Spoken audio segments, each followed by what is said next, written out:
मोह जी दिल थी चवे तुह जा कदम चुमा। मोह जी प्यारी अमा मोह जी जल अमा। मोह जी दिल थी चवे तुह जा कदम चुमा। मोह जी प्यारी अमा मोह जी जल अमा। तुह जा कदम चुमी मां अखिन ते रखां। मोह जी प्यारी अमा मोह जी जल अमा। मोह जी प्यारी अमा मोह जी जल अमा।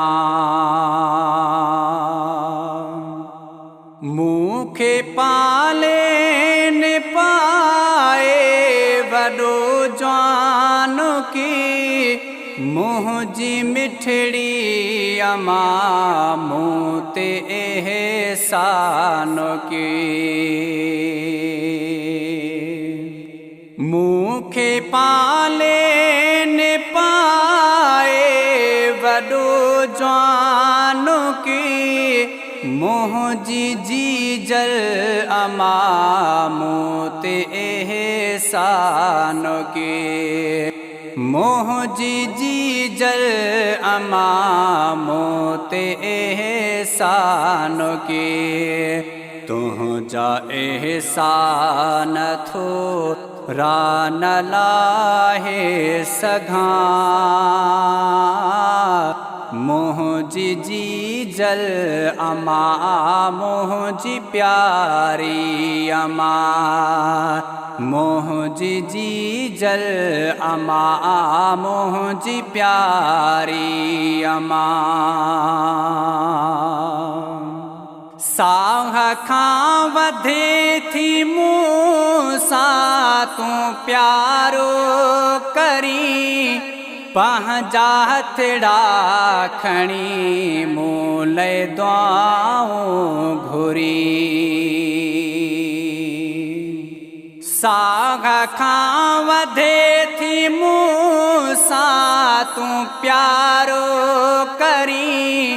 पंहिंजा हथड़ा खणी मूं लाइ दुआऊं घुरी।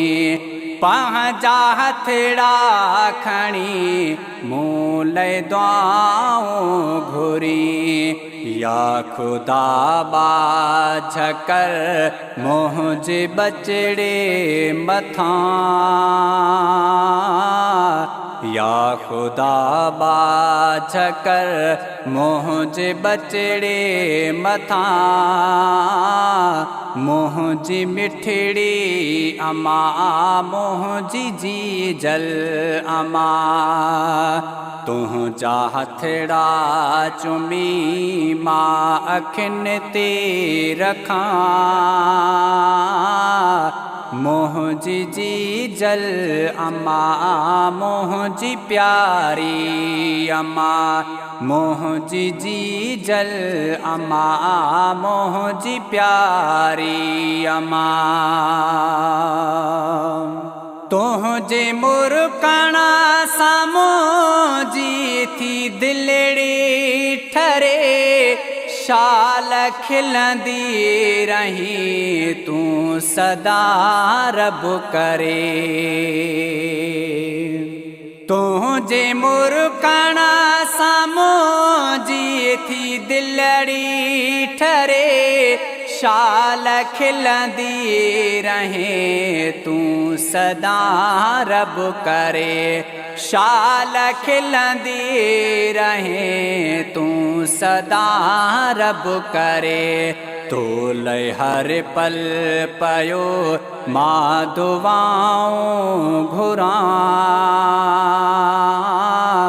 मोह जी जल अमा मोह जी प्यारी अमा। मोहजी जी जल अमा मोहजी प्यारी अमा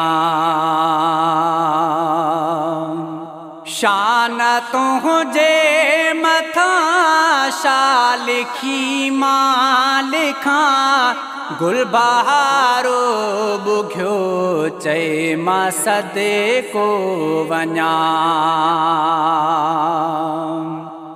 शान तुझे मथा चालिखी मालिखा गुलबहारो बुघ्यो चए मां सदे को वञा गुलबहारो बुघ्यो चए मां सदे को वञा पंहिंजो सिर साहु तो ताम कुर्बान क्या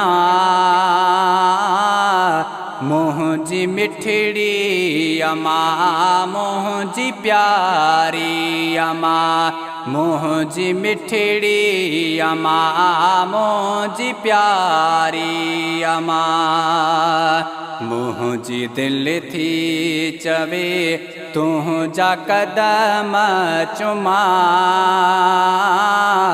मोहजी मिठड़ी अमा मोहजी प्यारी अमा तुझा कदम चुमी मां अखिन ते रखां मोहजी मिठड़ी अमा मोहजी प्यारी अमा मोहजी मिठड़ी अमा मोहजी प्यारी अमा।